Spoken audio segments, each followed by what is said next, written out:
Is it racist? Andrea from Salt Lake City.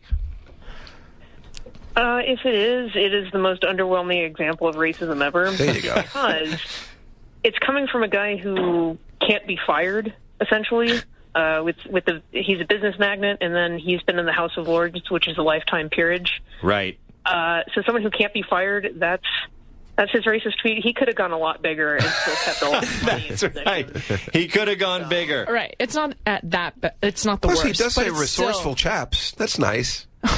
It's No? in Yeah. the Wrong old about that, days. too? Well, this And is that's coming from an entrepreneur. That's a really good thing to say. he's an older guy too. The thing is, what's happening to the world? Are you making excuses for him because he's an older guy? Yes. Oh, definitely. I think that's an okay excuse because I use that excuse all the time. older people have different rules because ethnic jokes were absolutely accepted for 80% of their life. And so, to me, Not just their life, in our lifetimes. life, yeah, I mean, yes. I still use the word colored people when I talk about it. I just you assumed not. that they didn't. No, but you can. But Well, in that's South but that's Africa, what, they do as How many well. people used to call them when we were kids? that is the terms change, and That's there what we are- have to be respectful of. That the terms change. That's the whole. That's key. why. So, Dave, I wouldn't care about you if your career was in jeopardy over one of your crazy tweets. But good old Lord Sugar, I'd say, listen, that even if you determine that something's racially insensitive, if you're over 65, you should be allowed to do it. I'm in complete agreement. Because old people grew up in a world, it was like they would throw around the most... I mean, just the stuff that they spent most of their life saying is no longer acceptable. So it's like you can't change the rules in the middle of their game or It's something. not even that. We say. My friend was telling me about. I mean, we're this old Laverne and Shirley episode, like from the 70s. Yeah. Where one of the FBI agents was pretending to be Laverne's cousin. He was black. Yeah. And the audience is howling. So, and 'cause he Twiggy was comes in and he goes, "He's a lot darker than I am," and the audience is howling. No, but wait a minute.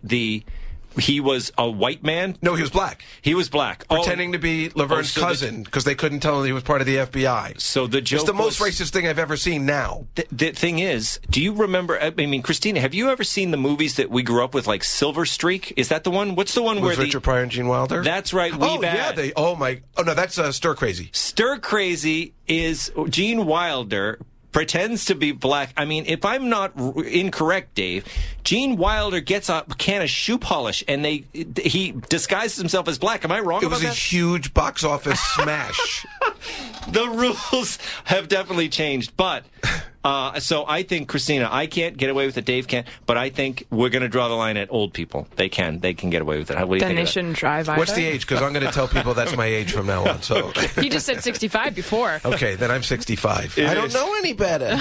It's 65. Well, Andrea? I have a question. How do your guests feel about the Frito Bandito? Yeah, Frito Bandito. I missed that guy. I used to have a eraser pen with the Frito Bandito on it in school. Totally acceptable. I'm not even going to explain it to that's Christina, but you can look it up on YouTube. It's in my stand. So if next time you come to see my stand-up act, I will do my whole routine on the Frito. I even Bandito. remember the song. Yeah, exactly. I'm not. Don't sing it though. I Dave. won't. I will not. We'll get in I'm just trouble. saying. We'll all get in trouble. It Andrea, just didn't seem racist. thank you for the call, Andrea.